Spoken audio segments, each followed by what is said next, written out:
it just felt good. It's just like we needed a really good game. And we got a really good game last night. It was fun to watch. Was it perfect? No. How many games are perfect? And they give us stuff to talk about and think about and be upset about and be happy about and marvel at. The skills of Lamar Jackson, Joe Burrow, Jamar Chase. It was just a fun game to watch, unless you're a Bengals fan. Yeah, and I just tell you, Mike, you talk about the frustration, and I'm always talking about Todd Monken, and he just frustrated me to death, the offensive coordinator of the Baltimore Ravens. And I'm just going to give you one example of what drives me crazy with him. The first play of the game, he dropped back, it's a bomb. Okay, incomplete pass. Second play of the game, you give Derrick Henry the ball, it's 6 yards. Third play of the game, you take Derrick Henry out. It's a 1 yard gain. Now you're by Justice Hill. Now you're punting the ball. This is the type of stuff that I've been talking all year with Todd Monken.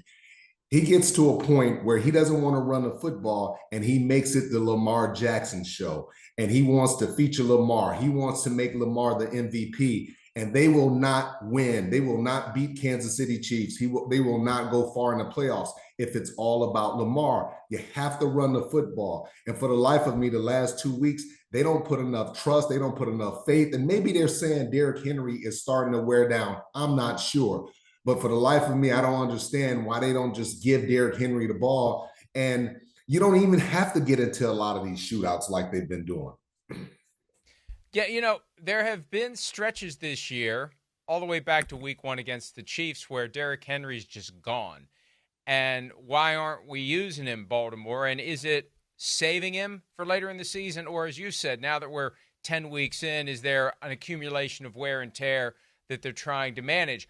I thought there was an accumulation of wear and tear on Lamar Jackson that they were trying to manage, but something snapped at some point during that game. That's what's so impressive about it.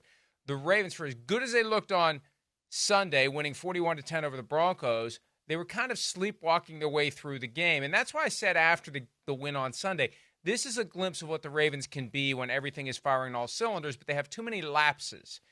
They woke up in time last night, but for a lot of that game, it's like, man, they were down 21-7. It's like, did they realize the game started? Are we trying to win this game? What are we doing here?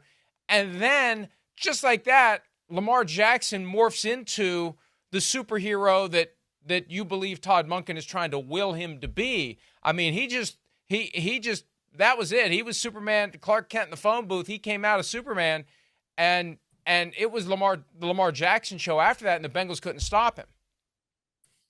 Yeah, and that's my point right there. Now, are you going to get to a point where you're just going to sit back and want Lamar to be Superman every single week? I look at on the defensive side of the ball, defense coordinator Zach Orr, and I'm not sure what type of defense he's playing out there. But to let Jamar Chase have all those catches, all those yards, and not double team him, not play physical at the point of attack, and basically not even put a guy on him to follow him around. This is the one guy that you have to stop. And Jamar Chase ends up with over 260 yards. It's absolutely ridiculous to me.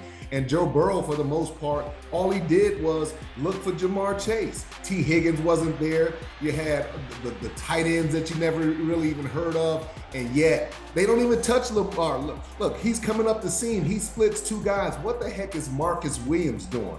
I mean, this defense looks lost. There's no way they're going to beat the Kansas City Chiefs blowing coverages and just having disorder in the secondary like they've had.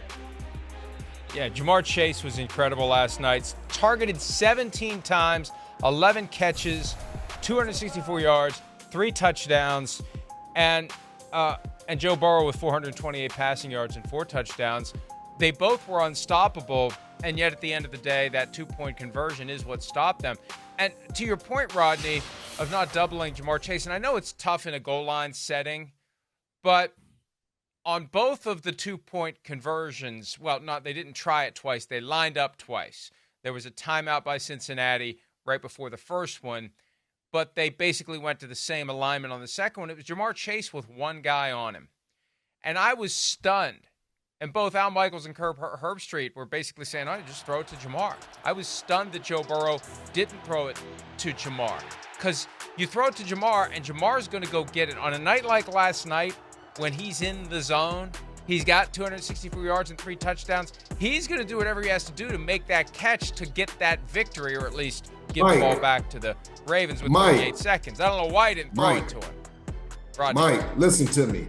Who the heck goes to Tanner Hudson when you have Lamar Jackson when you have Jamar Chase out there one-on-one? All you have to do is look to the left, and maybe what Joe Burrow thought was the defense was disguising and the second guy was going to pop out and go man-to-man. But for the life of me, you got Tanner Hudson and you got Jamar Chase, and he doesn't even look to the left. He never looks that way. Look to the left. What's that?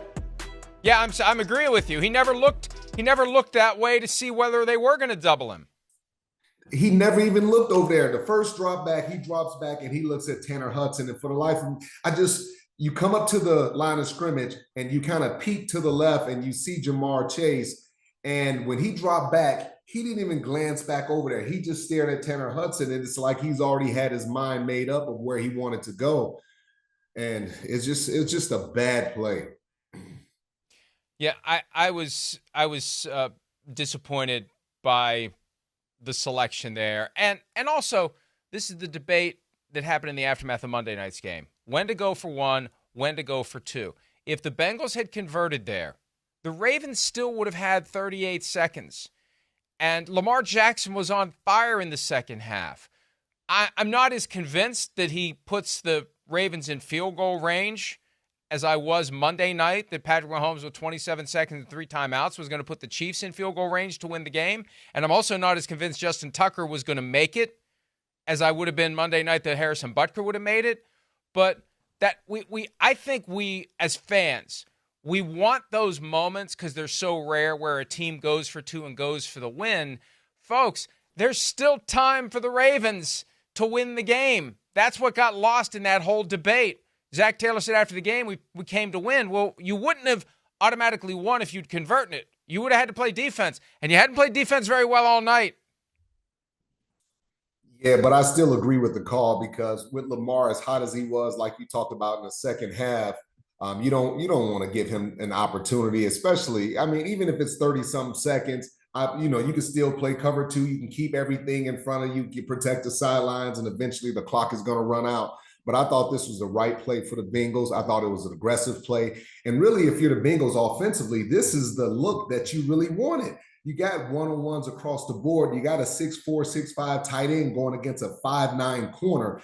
And if Joe Burrow, if he brings it 2 or 3 inches down, just a little bit lower, Mike, the tight end catches the pass. But, once again, I'm looking out to the left, and I don't see anybody on Jamar Chase. And even what you do in a situation like that, maybe you reset him, put Jamar Chase in the slot and put him in motion to see if anybody's going to follow him or if 2 guys are going to follow him or not. But Tanner Hudson, and it was such a bad play. And the Ravens defense wasn't even worried about the run game.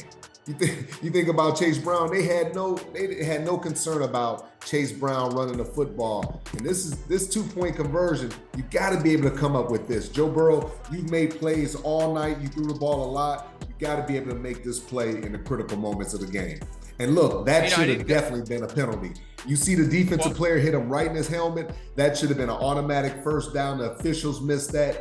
And you just cannot. You got an official standing right behind the quarterback. He's got one job to pay attention to that. And for him to miss that, it cost the Bengals the game. Hi, it's Mike Florio. Thanks for watching PFT on YouTube. Hit subscribe for the latest news and analysis from Pro Football Talk.